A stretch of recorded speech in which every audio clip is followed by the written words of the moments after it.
بسم اللہ الرحمن الرحیم۔ ہمارا آج کا موضوع موجودہ صورتحال ایران اور امریکہ کے حوالے سے اس کی حقیقت پر گفتگو کرنی ہے کہ آخر یہ ہو کیا رہا ہے۔ بظاہر تو جو دیکھنے کو مل رہا ہے اس میں کوئی سمجھ نہیں، وہ تو سب جانتے ہیں۔ اس کی حقیقت کیا ہے، آخر اس جنگ کا، اس لڑائی کا فلسفہ کیا ہے، اور اس کو جاننا سمجھنا کیوں ضروری ہے، اس کی جانچ کیوں چاہیے۔ وہ یہ ہے کہ اسرائیل، گریٹر اسرائیل، اس بنا پر، اس تھنک پر فلسطین پر قبضہ اور پھر آگے بڑھتے جانا اور اس کا ساتھ دیا جانا مغرب کی طرف، یو ایس اے کی طرف سے۔ یو ایس اے کو اس سے کیا حاصل ہے؟ آخر وہ اسرائیل کی مدد کیوں کر رہا ہے؟ صرف مالی طور پر کوئی فائدہ ہے یا کچھ ہم مانگی ہے خیالات کی؟ اور ایران اکیلا کیوں، اور ایران کیوں لڑ رہا ہے؟ اکیلے لڑنا، اور لڑنا تو کیوں؟ فلسطین کے نام پر ایران میں ریولوشن کے بعد، انقلاب کے بعد جو حکومت قائم ہوئی، جسے لیڈرشپ کے عہدے میں بدلا گیا، اس میں اگر دیکھا جائے ایرانی اس کے خلاف بھی ہیں، اس کے حق میں بھی ہیں، لیکن دونوں طرف لاجک درست نہیں ہے۔ یعنی جو مخالف ہیں وہ بے حیائی چاہتے ہیں، فحاشی چاہتے ہیں، بے پردگی چاہتے ہیں، اور جو حکومت ہے، حکومت تھی یا اب جو باقی ہے، اس میں دیکھا گیا کہ یہی چیز ادھر بھی تھی۔ علی شمخانی کی بیٹی کی شادی اور ایک وہ اور لڑکی کی، یا اس کا نام کے آخر میں آتا ہے، اس کے نام میں اس کی فحاشی وہ دیکھی جانی۔ اس کا کیا مطلب ہے کہ دونوں طرف ہے آگ برابر لگی ہوئی۔ اس باب میں دیکھا جائے تو کیوں کر ایران؟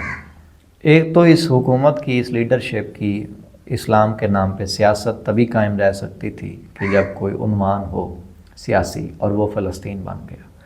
جب فلسطین آزاد ہوا، جب اسرائیل آزاد ہوا تو برطانیہ کے انتظام میں فلسطین لکھا گیا، طے ہوا کہ یہ فلسطین اسرائیل کو دیا جائے گا۔ تو اب وہ اس پہ ڈٹ گئے، ادھر اس معاہدے کی کیونکہ انہیں پاسداری نہ تھی یا ان پر لاگو نہیں ہوتی تھی، مخالفت ہو گئی اسلام کے نام پر، مذہب کے نام پر کہ بیت المقدس وہ ہمارا ہے، یہودیوں کا نہیں ہونا چاہیے۔ اس کے بعد یہ لڑائی بڑھتی بڑھتی پراکسیز میں بدلی۔ اب ان کو کہا گیا یہ دہشت گرد ہیں، یعنی جو فلسطین کو آزاد کروانا چاہتے تھے، اور اسرائیل نے کہا نہیں، ہمارا حق ہے۔ اب ادھر سے جو کچھ ایران کے خلاف ہوا یا ان کی پراکسیز کے خلاف ہوا، اس میں دیکھا جائے تو جو قوانین لکھے گئے ہیں دہشت گردی کے خلاف، در حقیقت وہ قانون سازی میں ہی مسئلہ تھا۔ یعنی کسی پر جارحیت کرنا، اپنے حکم لاگو کرنا دنیا میں، وہ بدمعاشی بنتی ہے، لیکن وہ قانون سازی میں مسئلہ ہو سکتا ہے۔ قانون سازی درست ہونی چاہیے کہ یہ دہشت گردی ہے، اس پر کام نہیں ہونا چاہیے۔ قانون سازی ایسی ہوئی جس میں ایک کو کہہ لیں کہ سہارا مل گیا، وہ گڈ اور بیڈ کا فرق ہو گیا۔ اور وہ کس لحاظ سے؟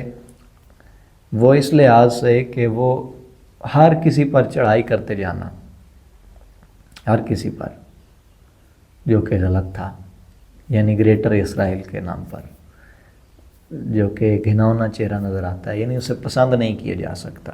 اور دوسری طرف اسلام کے نام پر اسلام کی ہی مخالفت، کہ شیعت میں یہ فقہی طور پر، شرعی طور پر طے ہے کہ جہاد اذن معصوم سے ہوتا ہے۔ مصباح المتحجد پڑھیے، دیگر بڑی کتب سے فقہ کی احادیث لیجیے، حکم لیجیے، اذن معصوم کے اذن سے جہاد ہو سکتا ہے، یا رغبت معصوم سے۔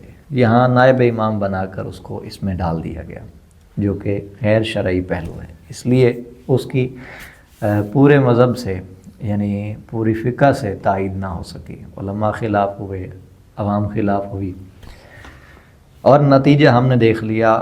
حکمت عملی اتنی ناقص تھی، یہ فیلئر تھا کہ انہوں نے سر کچلنے شروع کیے سربراہان کے، اور سرغنہ تک پہنچے، گروہ کے سر کو ہی کاٹ دیا گیا۔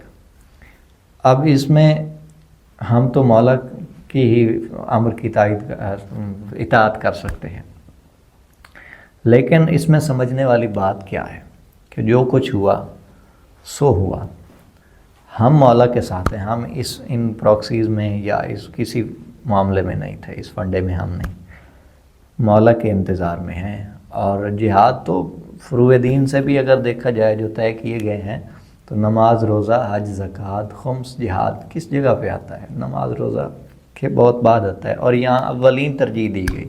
لوگوں نے یہ ظاہر کرنا شروع کیا کہ جہاد کے لیے نکلو، یہی دین ہے، یہ ہے، وہ ہے۔ اسی کے نام پہ ساری سیاست، سارا سودا ہونے لگا، سراسر امام کی مخالفت ہوئی۔ اور اس میں یہ دیکھنے کو ملا کہ نعوذ باللہ انہوں نے اپنے رابر کو حسین کہنا شروع کر دیا، اور اتنی طویل لڑائی میں کہ کتنی تقریروں میں مولا عباس کا نام نہیں سامنے آیا، کہ کہا گیا ہو کہ عباس کے ماننے والے ہیں، وفادار ہیں، غلام ہیں، ہم جیت جائیں گے۔ کیا یہ بغض تھا مولا عباس تھے لوگوں کا، یا مولا عباس کو پسند نہیں تھا ان کا ایسا کہنا؟